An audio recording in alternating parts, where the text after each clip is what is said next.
Good day to everybody. You are all most welcome to today's session. Today we are lucky to have Swami Pitambaranandaji, very senior monk of the Ramakrishna order. Now he has taken up a very important task to himself, that is trying to preach Vedanta and Ramakrishna Vivekananda related topics. He visits all the centers of Ramakrishna Mission. He has been visiting and he has been trying to reach to the Ramakrishna Vivekananda devotees to spread the message of Sri Ramakrishna Vivekananda and Vedanta. So, thank you very much, Maharaji, to spend time with us. Swami Pitambaranandaji will give two sets of lecture this Sunday and the same time next Sunday. This is part one of his lecture. The topic, as you all know, is Vedanta, Ramakrishna Vivekananda, and our present difficulties. So next Sunday he will speak on the part two of the lecture.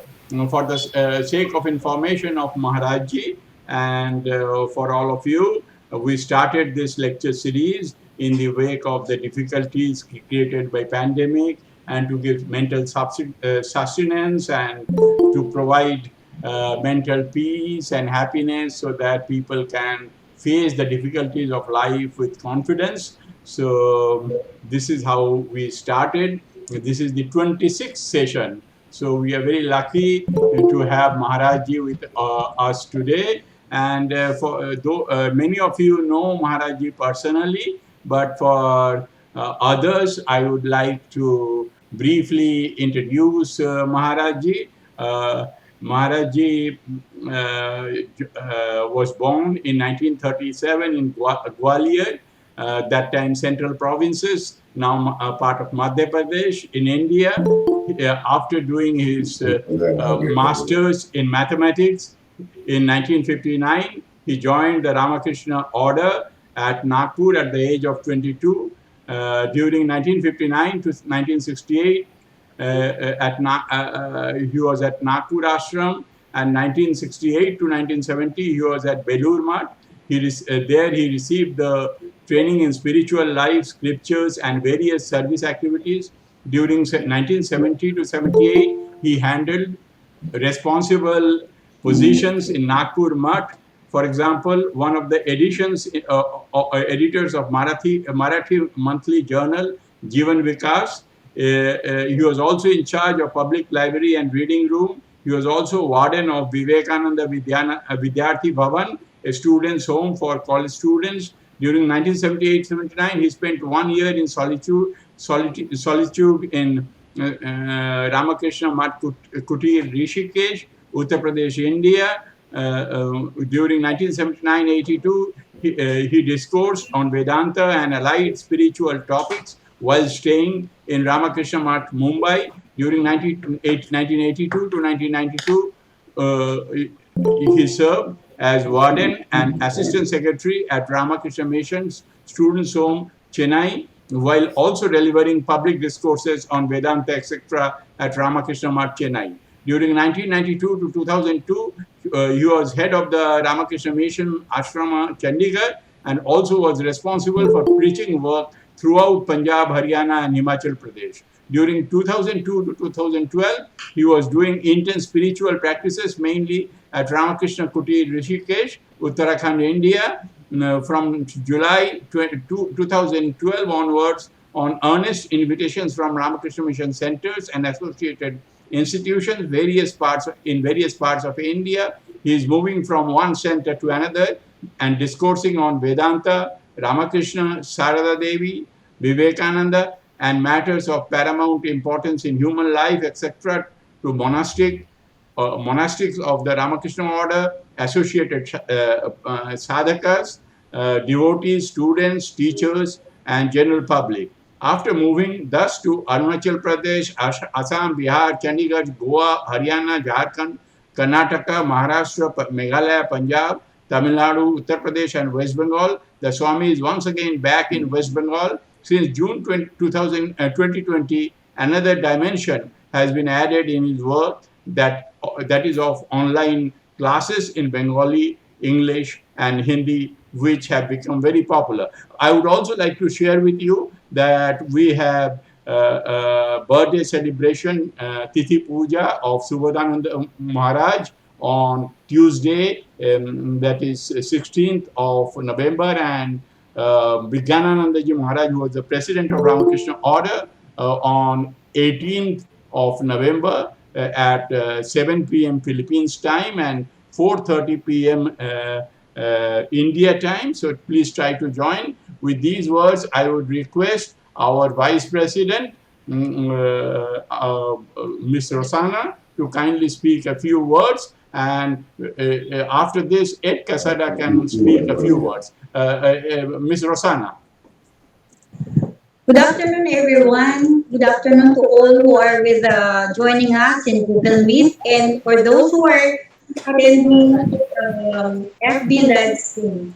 Magandang hapon po sa inyong lahat, sa lahat na nakikisama, dumadalo sa pag-uusap na ito tungkol kay Ramakrishna, Swami Vivekananda, at mga kinakaharap nating problema. Samahan nyo kami hanggang matapos po ito. Maari na ang mga problema natin ay maaring masagot pagkatapos ng session na ito. Maybe there are some of our problems which can be answered after this session. So stay with us and tune with us. Thank you very much. Thank you very much, Ms. Rosanna, for your very useful words. Ed Casada, are you ready to speak for 1 minute? I would now request Udarananda Ji Maharaj to kindly welcome Maharaj Ji and say a few words, and then Maharaj Ji will start his discourse today. Thank you, Mr. Nirmal Ganguly. I, on behalf of Ramakrishna Vedanta Society of the Philippines, welcome you all. And we are very thankful to Most Revered Pitambarananji for kindly accepting our request to give a talk. Rather take 2 sessions.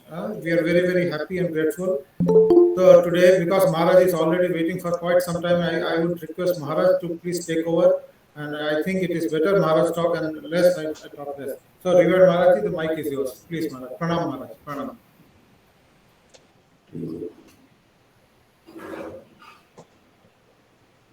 Om Sahana Bhavatu Sahano Bhunaktu Sahaviryam Karavavahai Tejasvinavaditamastu Ma Vidvishavahai. Om Shanti Shanti Shanti. Friends, known and unknown, though this is the 36th talk in this series conducted by our Ramakrishna Mission Philippine Manila Center. 26th. 26th. Even then, and though many of my old friends have joined in this, it will be better to start as if we do not know anything about Vedanta, about Ramakrishna Vivekananda, and even about our present day problems. What we feel are the symptoms, not the disease. We feel the pinch. We may be sneezing. We do not know that it is corona. So, our present problems also will require a much deeper analysis. And one thing I may point out at the outset, that we are referring to corona, pandemic, problems, but how many positive advantages this corona has brought, do you know? If this corona would not have come, I would not have talked to you. Last year, I am giving a little introduction. Last year, I was in Khetri, Rajasthan, and I was supposed to reach Calcutta on 15th June 2020. My air ticket was booked, and on 13th June, we got a message from our headquarters in Belur Math, please do not travel. And that resulted in this online classes.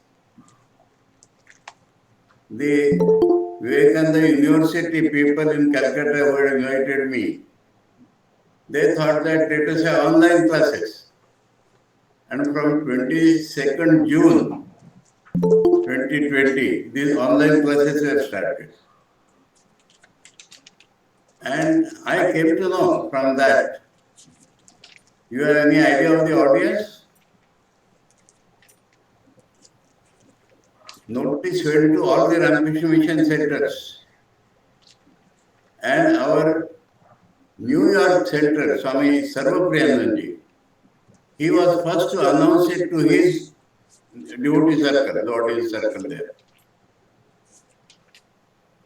And so I could meet hundreds of known and unknown people through these online classes. And I could share my thoughts, and that is continuously going on even today. And many people in India and also abroad tell me that it has made many people, introvert is not the correct word. In English, there is no word for that. Extrovert is outgoing. Introvert is a person who is brooding in the mind. He is not mad. Ingoing is different from introvert. So due to this corona, millions of people throughout the world started going inside instead of going outside. And that resulted in their spiritual growth. So though economically or in some other physical matters, we may become more constrained, but all of us grew spiritually during that period. So, along with thinking of the problems, we must think of the positive impetus, input this corona has given us. And so, let me turn my attention now to the first word in the announced subject, and that is Vedanta. And Vedanta is a derived subject, derived word. The original word is Veda. Veda, because I could have mentioned that, but then the name of the topic itself would have become longer and longer. So I must first talk of Vedas, and not the end of the Vedas physically, but the culmination of Vedas is called Vedanta. Anta of Vedas means the highest point of Vedas. So first, in the simplest terms, and the old listeners will excuse me, because we'll have to, I have talked about this several times in several occasions to them. Now, the word Vedas comes from the word Ved. If you have to put in English, V-I-D, Ved is to know. Ved means to know. So Vedas should mean all knowledge. All knowledge, wherever there is knowledge in the world, but that is not Vedas. The word Vedas does not cover the entire field of knowledge. How and why? I quote Swami Vivekananda from his essay on Hinduism and Ramakrishna. He tells there are two fields of knowledge. That knowledge which we gain through our five senses of the ordinary man. Ordinary man, because extraordinary man have different knowledge. But five senses of the ordinary man. That means we can hear, touch, see, taste and smell. The ordinary man has no source of knowledge outside this. Absolutely no source of knowledge outside this. And then by logic built upon this source. If I see something, then I try to generalize what I have seen. If I hear something, I try to generalize what I have heard. So that is called the knowledge built up by logic, depending upon the five senses. Tell me, all of you have the ordinary man any other source of knowledge? 95% of our knowledge we get by reading books or by listening lectures. They have seen, the people who wrote the books have seen, those who give lectures have experienced.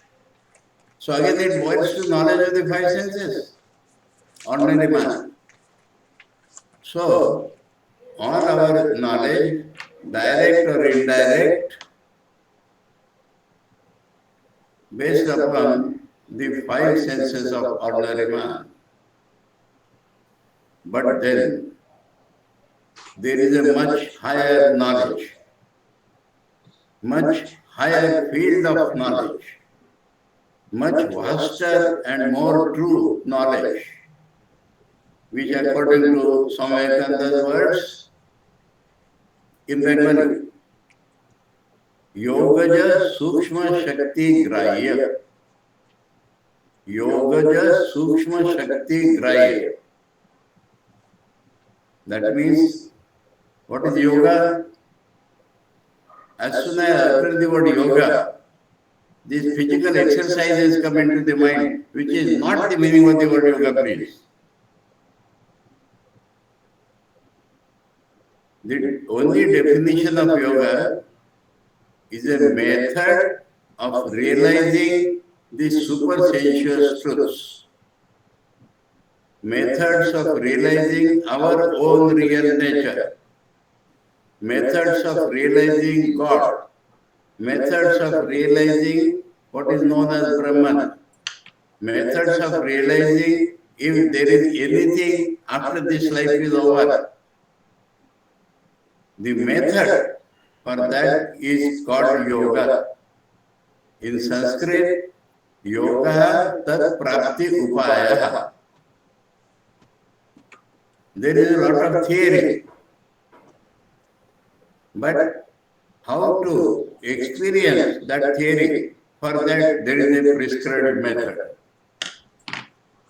Without method you cannot proceed. I will tell you one of my experiences. Physical level, I was in Rishikesh, and across in our kutia, in front of our kutia is the Ganges flowing. And the other side of Ganges there is a hill, not Himalayas, pre-Himalayas. And you climb the hill, climb down, then again there is a hill. And if you climb that hill, there is Nilakanta Mahadev temple. So I wish to go to that Nilakanta Mahadev temple. There are several ways of going, but I was trying to go as direct as possible. Climbing the hill. Now on the hill when I started, the road is zigzag. Hill roads are never straight, zigzag.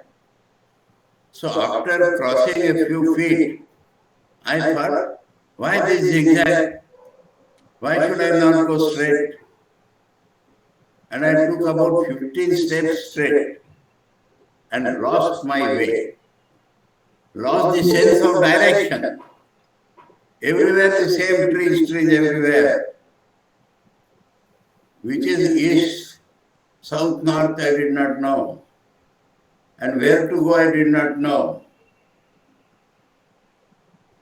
I heard some noises. I heard some people talking to each other. So I understood that they should be on the proper road. So I raised my voice and asked, where are you? They understood that there is somebody who has lost his way. So they said, we shall talk loudly. You please come in the direction of our speech. And that way I came to the road and I met them. They asked me, Mahatma ji कहाँ जा रहे थे? Sir, where were you going? I was ashamed to tell that I was going to Nilkant. So I said I was climbing the hill. They said a sentence which had made a house in my heart. Mahatma ji, पहाड़ पर चढ़ने का भी एक रास्ता होता है. महात्मा जी, पहाड़ पर चढ़ने का भी एक रास्ता होता है. There is a definite road to climb the hill even. Now, as I told you, there are several ways. Nowadays, there is a motorable way, 30 kilometers. The main road by which people go by walking, 20 kilometers. And the way I was walking would have been 10 kilometers. And within that, there are ways and byways. So you can choose your way, but there has to be a way, a method. You cannot climb the hill as you like. You cannot reach Nilkant as you like. And so, this method, scientifically proved method, is required in this field of receiving knowledge. That is called yoga. If you go to the dictionary, standard Sanskrit dictionaries, Monier Williams or Apte, you will find 30 meanings associated with the word yoga. And let me tell you frankly, none of them applies to what is called yoga today. None of them. So, Swamiji is telling Yogaja Sukshma Shakti Grahya.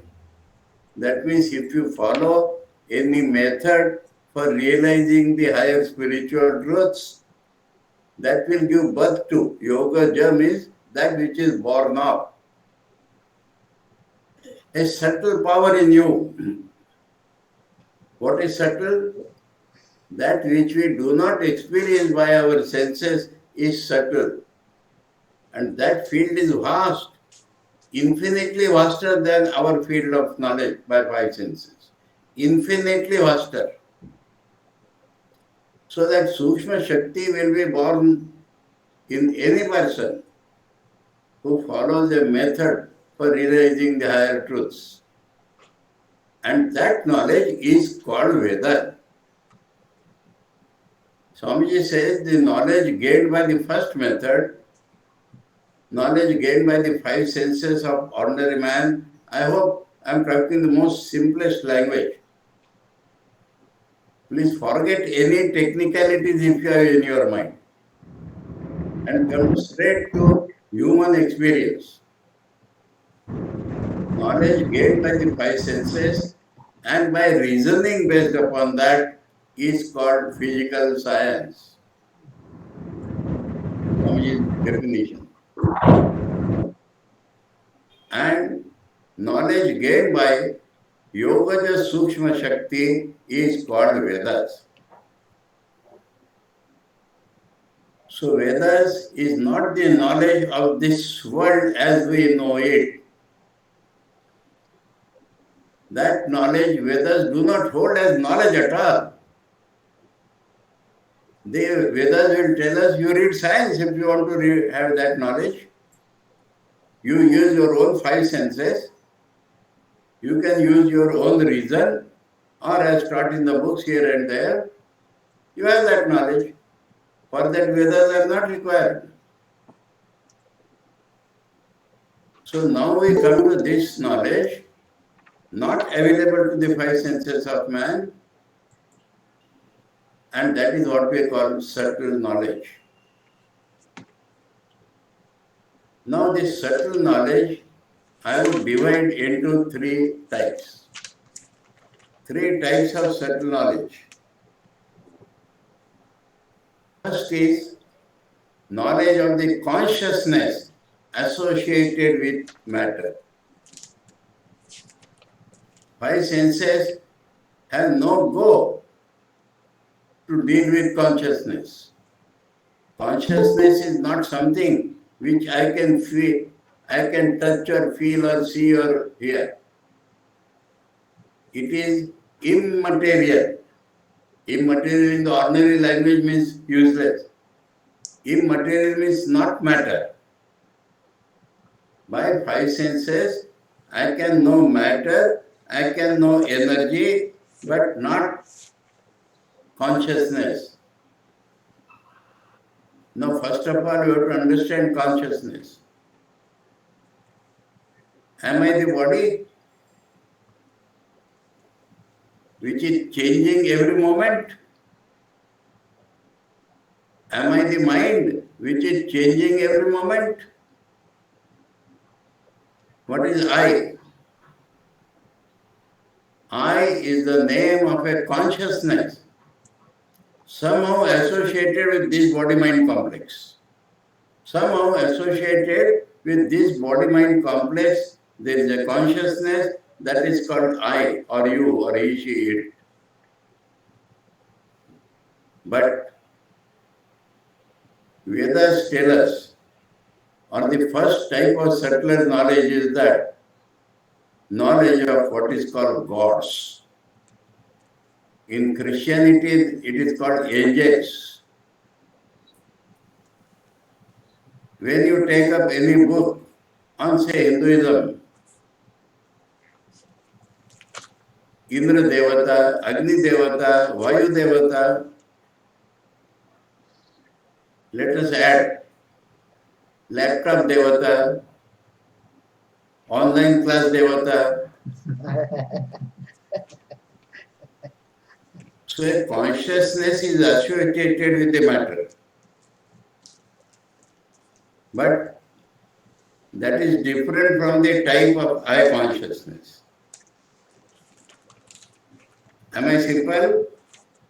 I consciousness is that consciousness which is associated with this body-mind complex which we call an individual.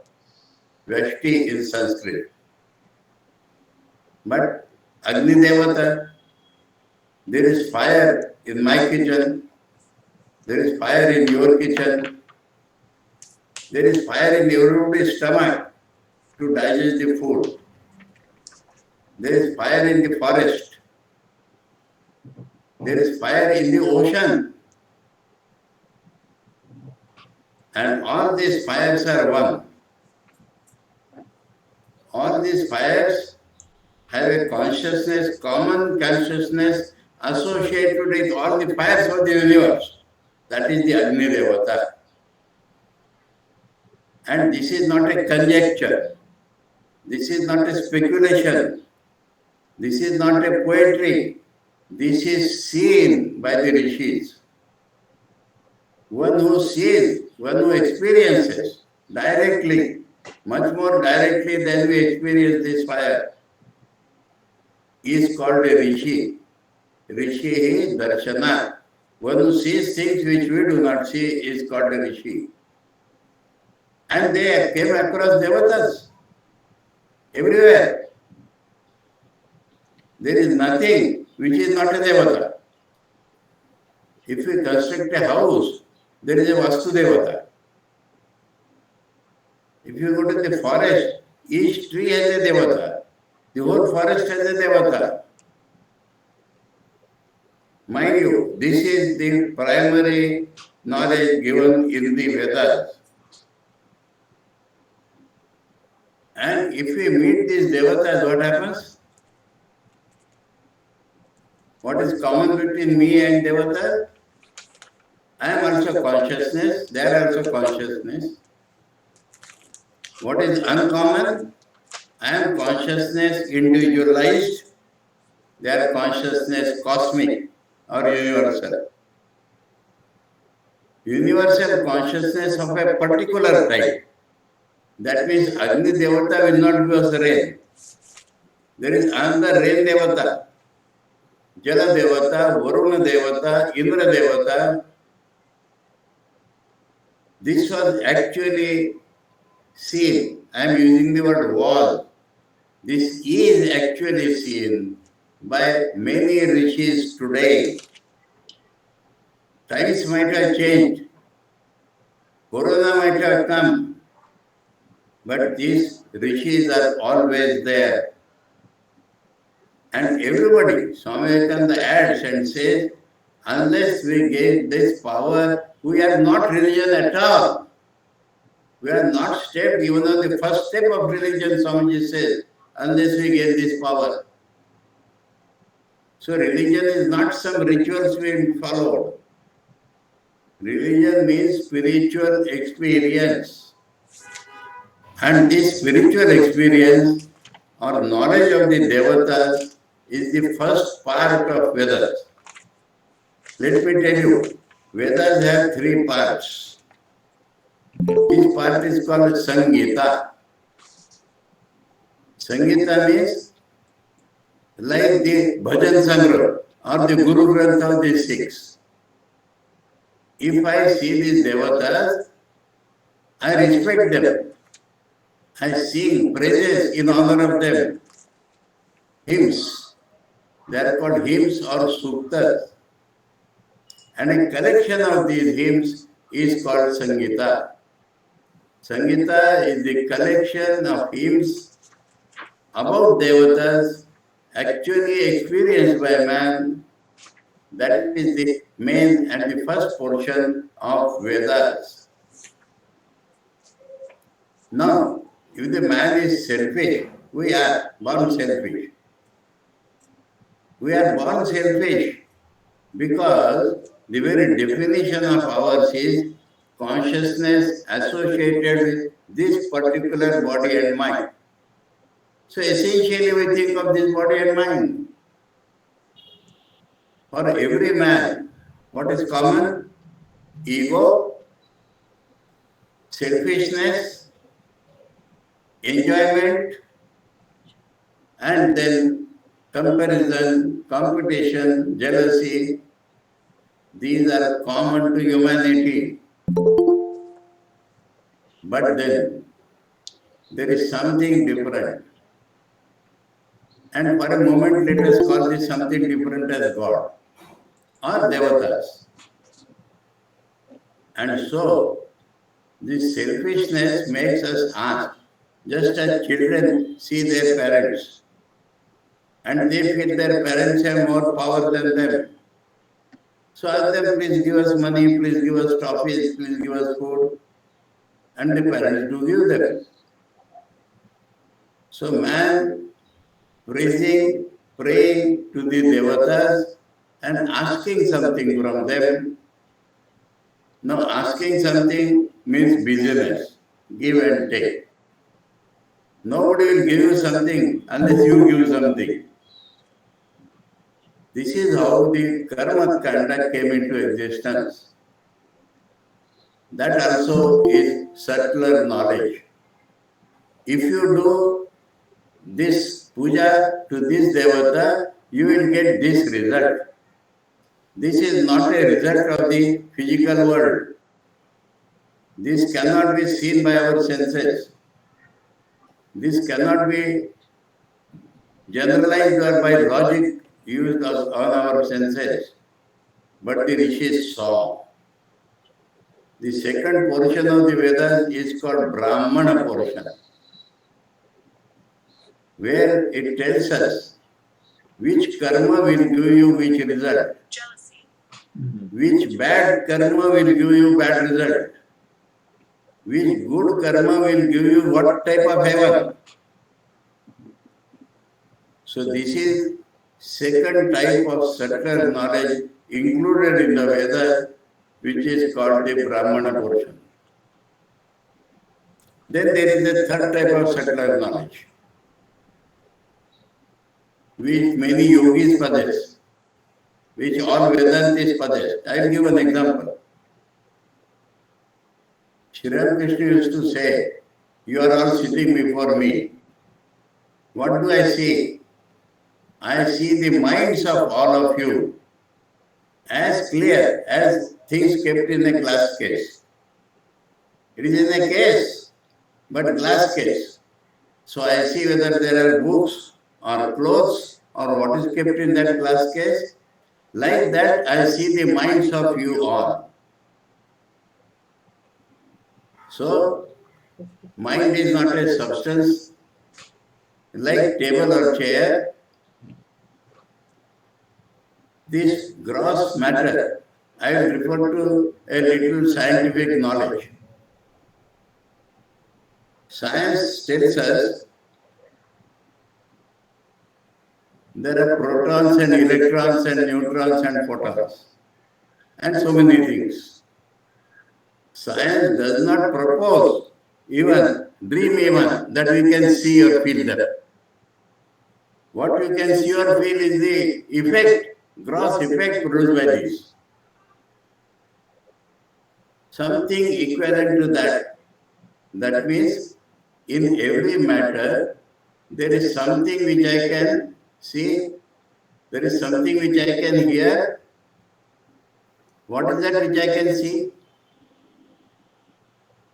So, the matter is constituted by only 5 elements, not 92 or 130. They are only, name is element, but there is a proton and electron arrangement, that's all. And that is why in this atom bomb and atom for peace, they could change one material into other. So they are not elements. But something which I can see, something which I can taste, something which I can smell, I do not see that. That could be seen. Something like electrons or protons, something like subtler matter which combines to make this gross matter. I can see mind. I can see my intelligence. Brain is not the intelligence. Brain is only a computer. I can see the intelligence of man. I can see the mind of man. I can see that due to which I see. I can see that due to which I hear. So, I think I am very clear. There is a subtler matter which combines to make this gross matter which I see. And that is what is the third type of subtler knowledge included in the Vedas. Okay? Now, in the Vedas, as I told, 3 portions. Samhita and Brahmana explained. Now people, matured people, grown-up people, evolved people, become disgusted with this external world. Disgusted. They do not want to deal with money and this and this and this. They think it is very trash. They go to forest. And in the forest, in the mental way, they worship God. They perceive all these subtler things. So, the third portion of the Vedas is called Aranyaka. Aranyaka means study is done in the forests. without gross material, through what is normally called meditation, contemplation, the powers of the mind become so strong. I can achieve everything through that power of the mind, which I try to achieve by the external means. This is Vedas. Now what happens? Suppose I am not so selfish. When I praise a God, when I sing a song on God or any devatas, and if I am not so selfish, it has a power to raise my level of consciousness. It has a power to raise my perceptions. It lifts me up physically, mentally, spiritually. It lifts the inside of my being up. And then I perceive a very different thing. What do I perceive? These devatas are not different. There is only one consciousness throughout the world. I do not have a separate. Let me give an illustration. We have constructed a big hall and created chambers through partitions. Doctor's chamber, account, engineering, different chambers. And these walls do not reach the roof. Partitions do not reach the roof. And suppose, visualize, the roof is conical. One point at the top. And in each cabin, we have no light.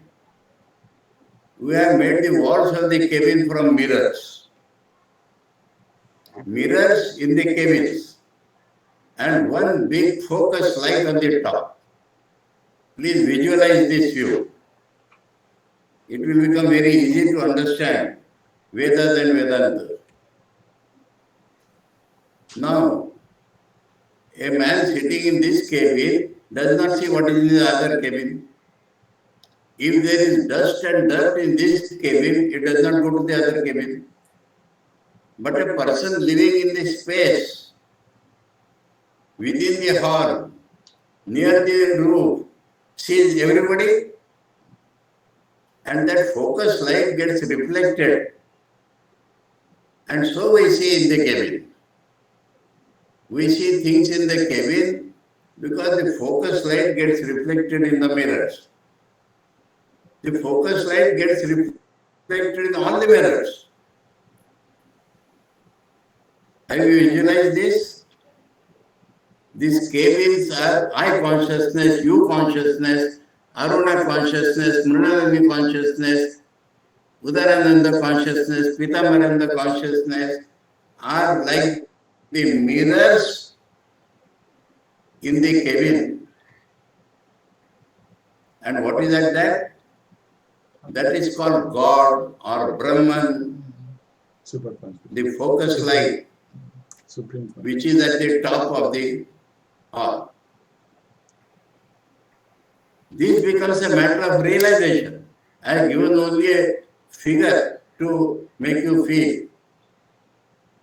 But through praising the devatas, and because I did not have that much selfishness in me,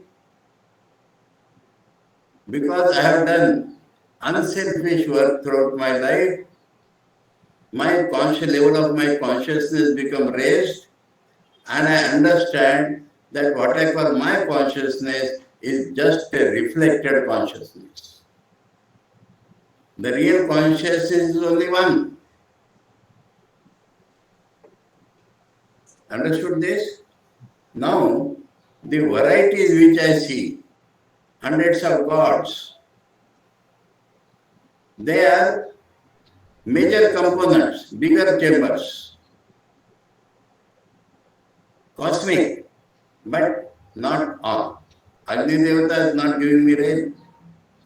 But this God appears as so many devatas This God appears as so many individuals, and so all our knowledge, all our powers are due to this God.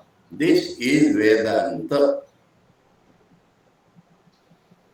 Vedas, I think have been very simple. Vedas means the knowledge of devatas, mainly how to get something out of the devatas by karma kanda, knowledge of the subtler varieties of life. Vedanta means the knowledge of one consciousness throughout the universe, and then you will find a funny thing. There is nothing called matter. One consciousness, what is difference? Names and forms. Tell me, is there anything other than names and forms? An activity you add. Nama, Rupa, Karma. There is clay. I am taking another example. There is clay. We make a pot out of that clay. Pot is a name. It is clay in a different shape. Nothing has happened to the clay. It is as it is. But it is called a pot. And we store water in it. There are small cups made out of clay. We drink water with that. We drink tea with that. And houses were made of clay only previously. So we live in that. But all is nothing but clay. What is other than clay? Only a name given to that. This is a pot, this is a cup, this is a house.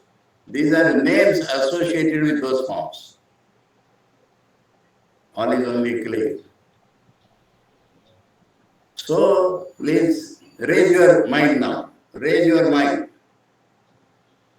Feel that one consciousness appears through names and forms. Appears through different forms. Forms are ever changing. They have some reality only because we have given a name. Now, just now I referred to, say, Kamala, Vimla, Ajay, Vijay. A mass of flesh comes out of the mother's womb. People call it in India on the 12th day. In America, before it is born. You have to register the birth before the person is born. Give two names, male or female. And then people call me Vinay, Ajay. I say myself Ajay. This makes me real than others. Otherwise, the reality is only one. Only one consciousness, one reality, one bliss eternal.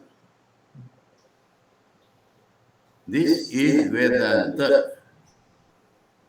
So Vedanta means the knowledge of a universal consciousness, universal reality, universal bliss or joy, undivided, unbroken. The light at the top does not feel it is broken by the different chambers. It gets reflected everywhere.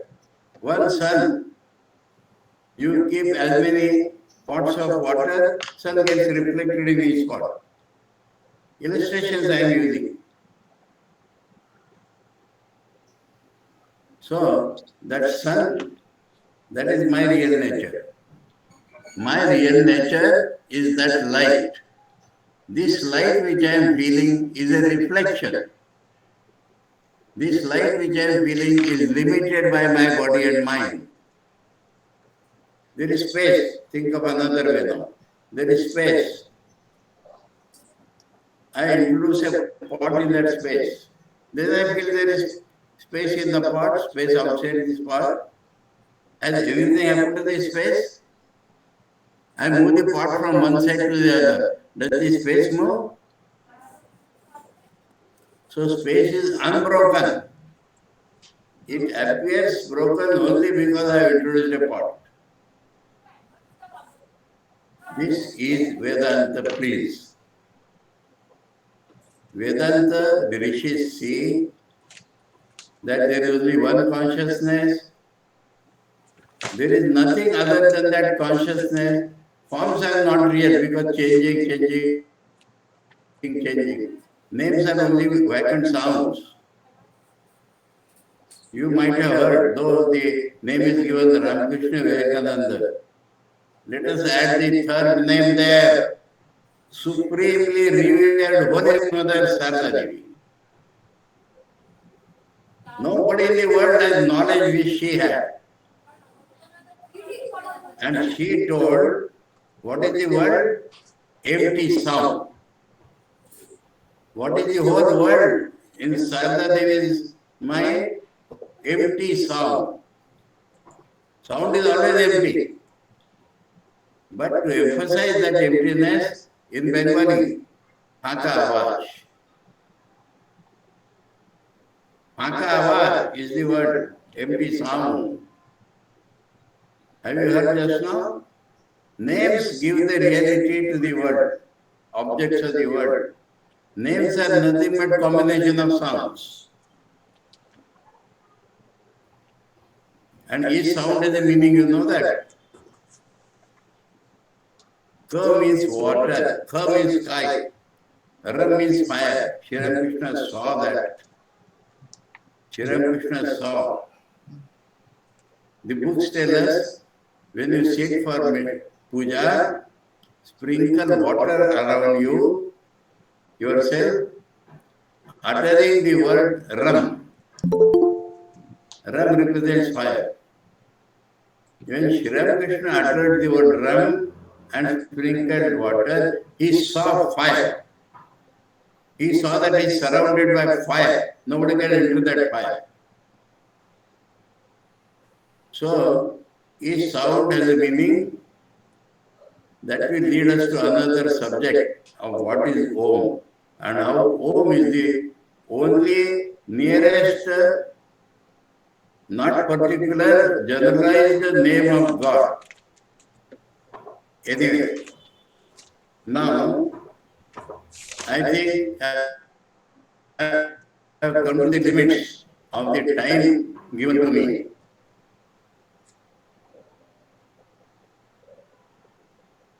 And I hinted on that last. Now, one more thing I have to add.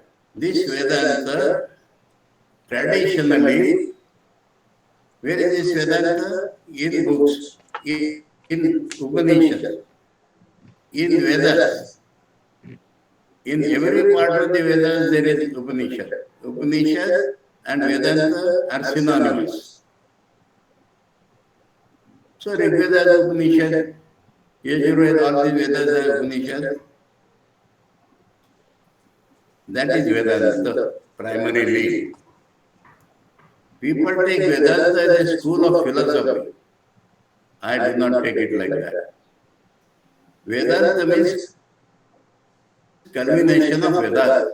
Vedas means Devadanya and two other types of subtler knowledge.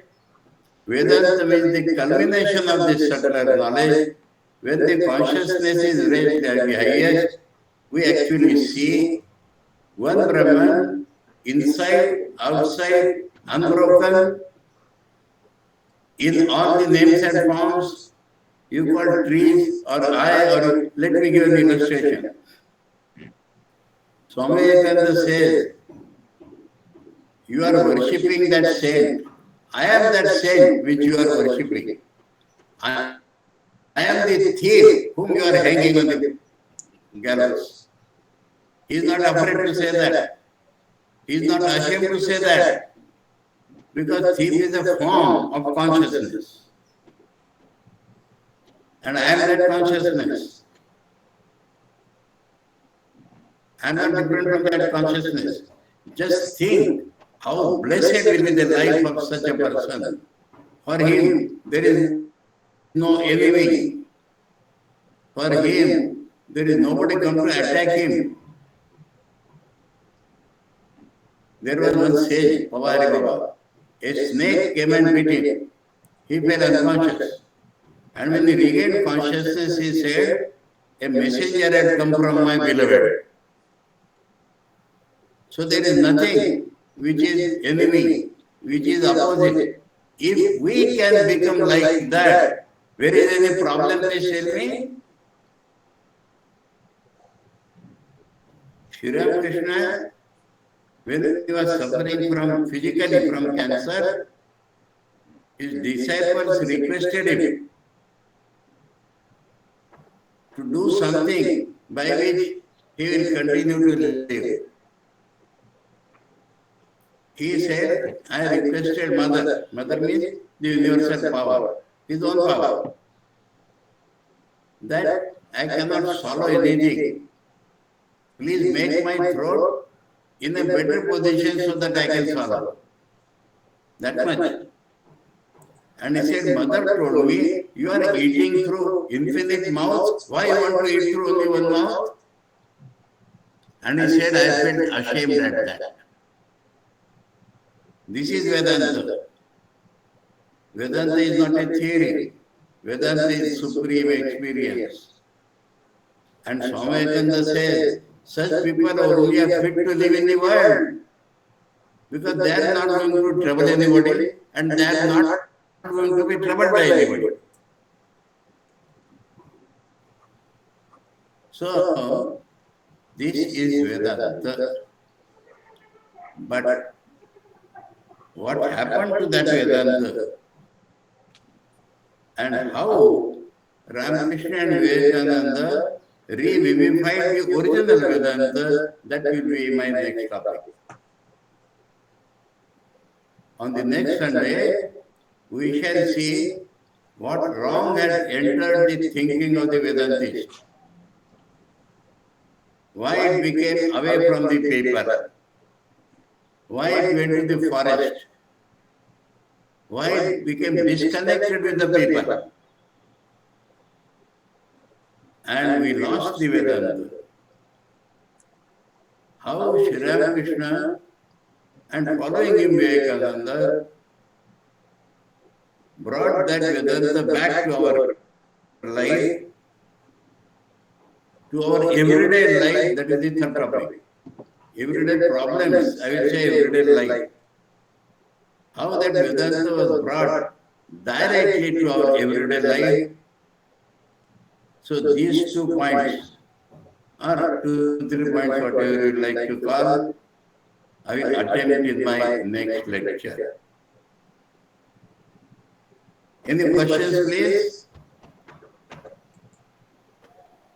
Yes, what a beautiful Should I conclude? what a beautiful exposition.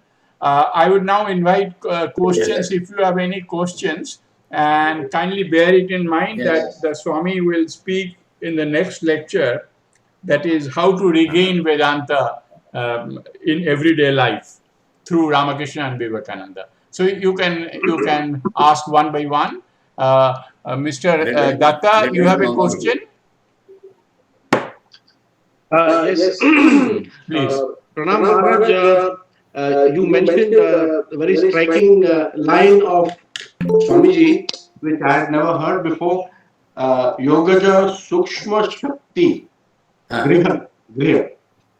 This is something I have never heard before. This is really, fantastic. So am I to understand here that Swamiji is saying that you attain the subtle higher powers of perception through yoga, and there are various ways of it. That is what he's trying to say. Yes. Okay. That is something phenomenal. Correct. Thank you. Okay. Let me conclude.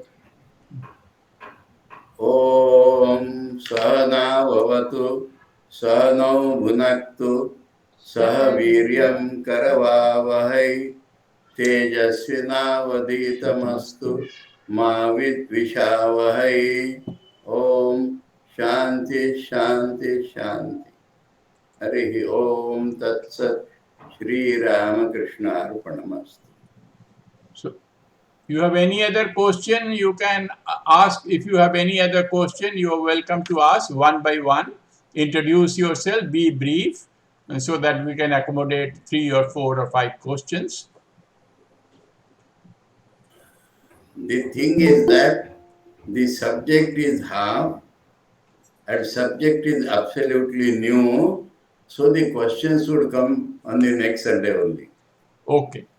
Okay, Maharaj Ji. Now I would request our friend Mr. Hiranya Mukhopadhyay to kindly give vote of thanks. Hiranya. Pranab Maharaj, this is Hiranya Mukhopadhyay. I just offer our thanks to you on behalf of the Ramakrishna Vedanta Society of Philippines, and we are very eagerly waiting for your next lecture. Some of us may have some questions. We can raise those questions after your next talk. Thank you again, Maharaj, from the bottom of my heart, and we are waiting for your next lecture. Thank you. Thank you, Maharaji, for such a beautiful discourse. Would it be okay if we have some 5 minutes informal session, Maharaji? After this, I end recording, and or you feel that we leave it for the next session? No, I am open, but no question is forthcoming. So I thought it will come next time only. Okay, let us try for 2 minutes. Let me end recording and then come back for some informal session if people are interested in an informal session. So, of course, there will be many questions after the second session when it is complete. We complete the circle. So I end recording now. So please give me a silence. I beg your silence for 30 seconds, and then I come back to you.